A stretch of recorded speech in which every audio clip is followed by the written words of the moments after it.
샬롬 6월 2일 맥체인 성경 읽기 해설입니다. 세움북스에서 출간한 임승민 목사님의 해설입니다.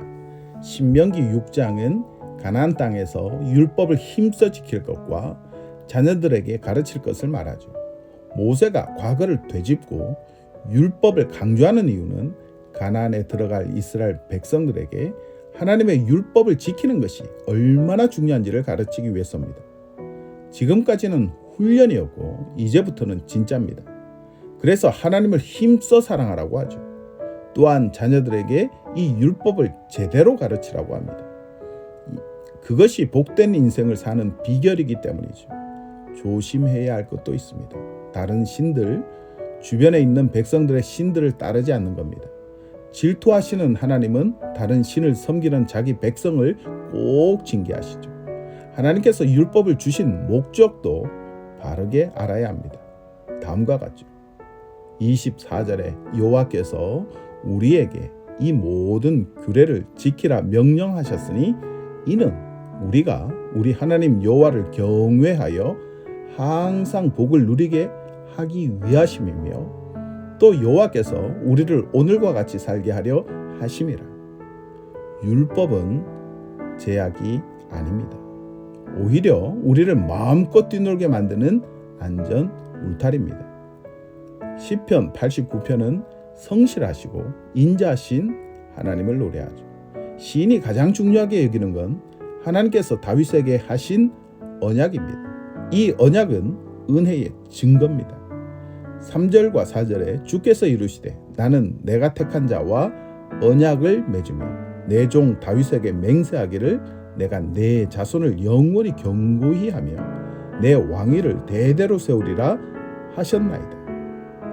하나님은 참으로 성실하게 언약을 지키십니다. 백성들이 언약을 저버리고 율법을 지키지 않을 때에도 하나님은 당신의 언약을 버리지 않으십니다. 잠깐 회초리를 들어 백성의 죄를 다스리시기는 하지만 인자하심을 다 거두지는 않으십니다. 그러므로 고통 속에 있는 성도들은 하나님의 성실하심과 인자하심에 의지하여 끝까지 기도해야 합니다. 하나님의 침묵이 하나님의 부재는 아닙니다. 하나님의 징계가 하나님의 심판은 아닙니다. 하나님은 사랑의 언약을 반드시 지키십니다. 이사야 34장은 열국을 향한 하나님의 심판을 예고합니다. 하나님은 당신의 백성들의 죄를 다스리기 위해 열국을 심판의 도구로 사용하십니다. 그러나 열국은 심판의 도구일 뿐이죠. 멸망당하기에 합당한 그들은 끝내 하나님께 보복을 당합니다. 하나님은 때로 당신의 백성의 죄를 징계하시기 위해 세상을 사용하시죠. 그러나 세상이 하나님께서 정하신 경계를 넘어서 폭거를 일으키거나 주의 이름을 모욕한다면 그에 합당한 심판을 행하십니다.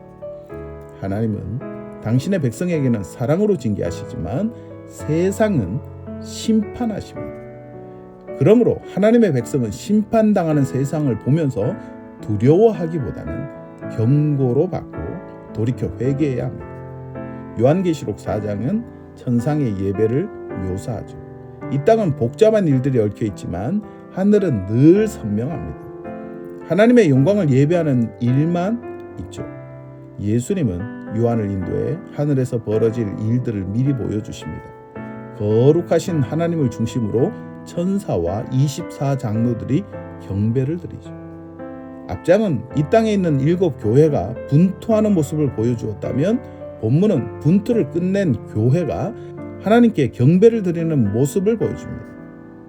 이 땅과 하늘의 간격, 지금과 그날의 간격 속에 살아가는 성도들은 그날 하늘에서 벌어질 영광의 예배를 소망하며 유혹과 시험 앞에서 힘써 믿음을 지켜야 합니다.